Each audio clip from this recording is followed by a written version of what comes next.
Ya, faktanya ketika kita mengalami COVID, di sanalah kita mendirikan Partai Gelora, dan blessing and disguise-nya akhirnya kita mendahulukan apa yang seharusnya itu di kemudian gitu, yaitu merekrut keanggotaan. Dan kami mungkin yang partai pertama yang menggunakan aplikasi, dan setelah kita lakukan beberapa verifikasi internal, ternyata banyak kaum muda yang ikut mendaftar di sana.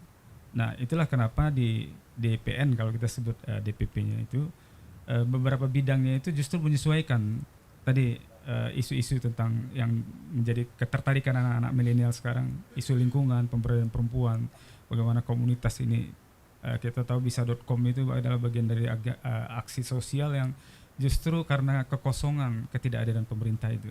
Salah satu yang bidang yang mungkin saya mau sebutkan, Gahora, gaya hidup dan olahraga. Jadi anak-anak milenial sekarang ini cenderung juga, kalau kita bicara tentang food, fashion, film, dan fun itu, dia cenderung mencari hal yang positif, dan mereka juga tidak tidak lagi mudah untuk mengkonsumsi makanan-makanan yang junk food dan sebagainya. Kemudian dari program-program yang dilakukan di bidang lingkungan hidup, salah satunya adalah penanaman 1 juta pohon. Itu menjadi program yang berkelanjutan di kami, karena memang isu lingkungan dan global change ini kita rasakan. Batam sekarang hari ini begitu panasnya, ini adalah sebuah pertanda gitu, bahwa memang kita lah yang harus peduli tentang bumi kita sendiri gitu.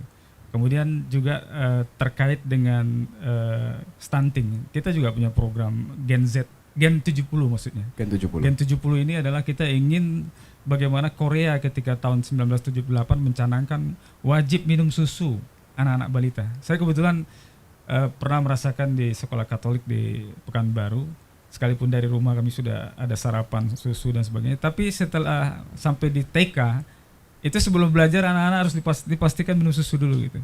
Artinya apa? Kita ingin ke depan anak-anak generasi kita itu dari mulai sejak ibu bapaknya menikah, kemudian dia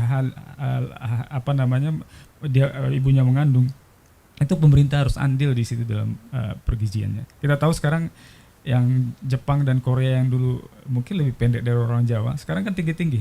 Nah, makanya Gen 70 itu kita berharap ke depan bagaimana generasi Indonesia ini itu mewarisi tubuh yang minimal tinggi 70, bukan seperti saya yang mungkin kurang dari 165 begitu.